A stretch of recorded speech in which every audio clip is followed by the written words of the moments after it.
Right then, everyone. I have just watched episode one, Waterloo Road, series one, episode one.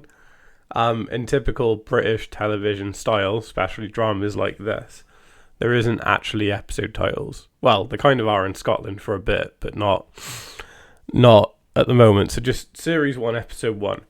So the thing that I always like and notice when I watch, I'd say series one to, let's go all the way to seven. I mean, there's a gang storyline at the end, so it all seems quite relevant. The original run of the show, I think, did a really, really good job of capturing just how rough these sorts of schools were or still are to some degree.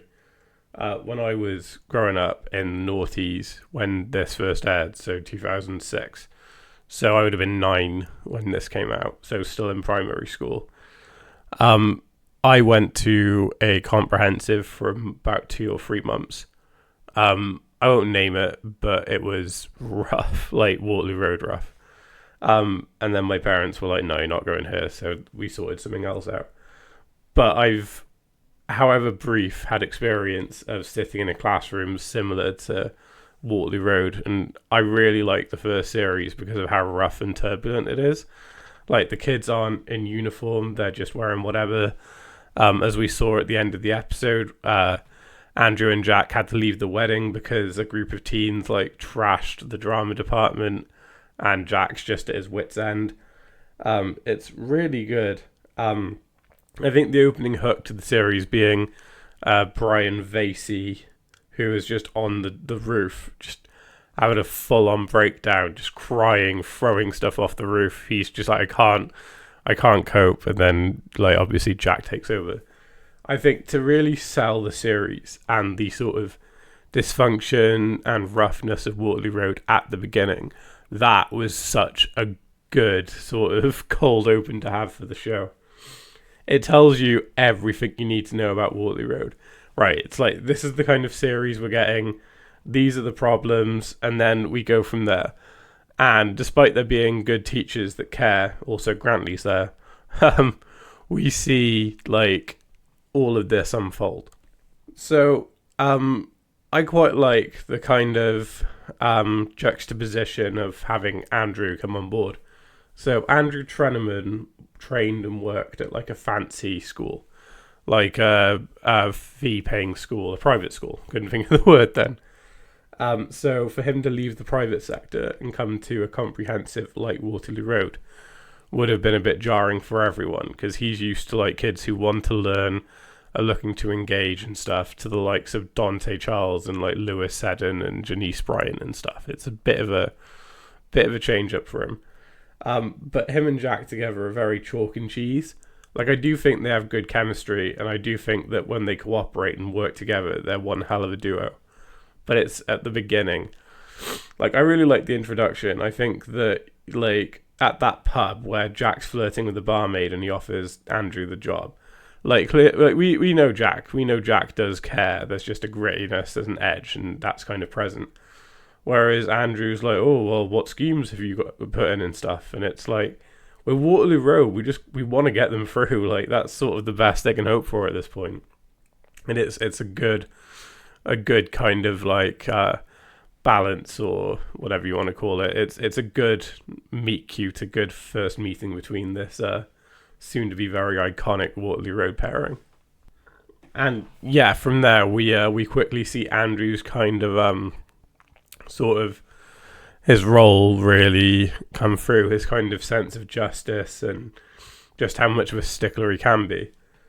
In my ranking all of the deputy heads, I said that Andrew Treneman kind of reminds me of Seymour Skinner from The Simpsons, and I still think that's really true, especially at the beginning. Across this towards the end of the first series, and even towards the back end of series 2, and certainly when he comes back in series 12 and 13, I think we see a much softer Andrew than what we have. He's not a badass or a hard ass. He's just such a stickler that he struggles to see any other way. So Dante Charles steals this other kid's bus ticket, and Andrew, who's on the bus, takes it upon himself to be no, you're not doing that. Which Dante's like, what do you want? And he makes a citizen's arrest, which even the police feel is a bit ridiculous. But that before the school even starts, and then Jack finds out that Dante's been like taken by the police, and Jack's kicking off saying some do-gooder, and then he realizes it's Andrew. It's chef's kiss. It's good. It's very good at establishing their roles. And further on to Andrew's kind of sense of justice here.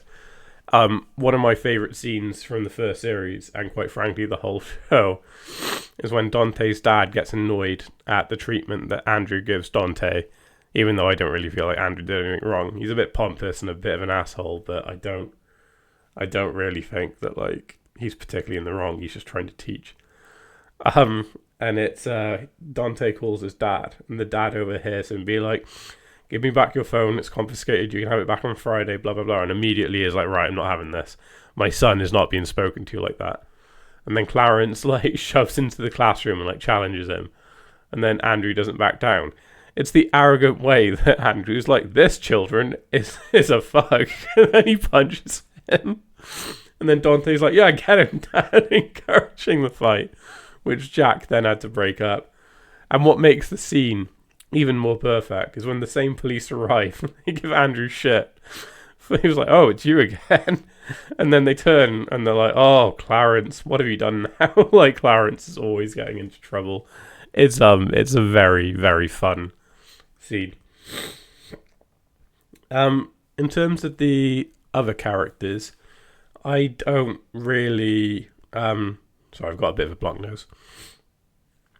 I don't really like how they write Tom in this series or the next few series. I get it's right at the beginning, so they're still fleshing things out, they're still figuring themselves out. That's fine. That's why I'm really not going to give it a hard time. I'm so used to a version of Tom that wouldn't act the way he's acting. Like, I get he's younger, he's a bit more naive and stuff, but he jilted Lorna and then awkwardly married her anyway. And it's clear he doesn't want to. He's in love with someone else, and it just... I think if Tom had just been maybe the first two series and then left, it would be fine, or if it was a different character. It's just Tom's natural character progression and stuff is just so different from this version of the character that it just, to me anyway, felt a bit jarring. I'm not the biggest Lorna fan. Like, I do feel bad for her that...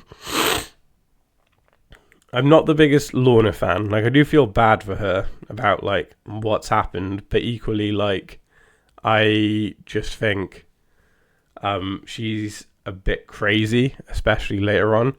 I get that she goes through so much, and I'm not trying to take that away from her. I just think she's quite manipulative, and... yeah, I don't know. I quite like Izzy, though. I always think she was quite a solid character. So there's that.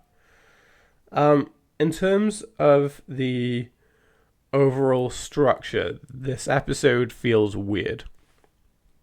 Typically, a Waterloo Road episode will take place across a day. So it starts in the morning and ends with the teachers going to the pub. That's generally how it works. This jumps all over the place. It takes place over several weeks, and it feels like little bits are kind of spliced together. Like, in some ways, I think it utilizes the serialized 8 episodes better than the modern show does. But, I mean, the further we get into the series, the more it will sort of slip into that norm of that structure, which is fine. Again, it's the first episode. There's going to be teething issues. It just felt a bit jarring at times. I get you've got the thread there all the time. Andrew's basically this audience surrogate. Like, he's meeting all these new staff and stuff, and he's experiencing Waterloo Road, so they're really trying to sort of highlight that. But I just think, like, I don't know, like, between Brian Vasey being on the roof and it being Tom and Lorna's wedding, it's a significant amount of time. Yeah, I don't know. The cliffhanger is a really good one as well. It's Dante getting drunk and stealing that car. And that van crashing into them. That's always a good plot point. And I do kind of think it's fun that when Ashton is first introduced in Series 15, there's a stealing a car plot, and, like, Dante references this specifically and talks about, like, how his best friend died and how it almost ruined his life and stuff. And that's a fun callback. It's also a very good sort of crux for the rest of the series, like as a thread, like Dante coming face to face with what happened and sort of trying to accept that it was on him, and stuff like that. So yeah, I think that as far as opening episodes go, if I had never seen Waterloo Road before, I think that I would happily keep watching. I think it's engaging. I think it's fun. I think it's a bit different. Yeah, I would keep watching. Yeah, I think that probably covers the episode mostly, what I wanted to talk about. So yeah, this has been Waterloo Road Rewind, and I'll see you soon.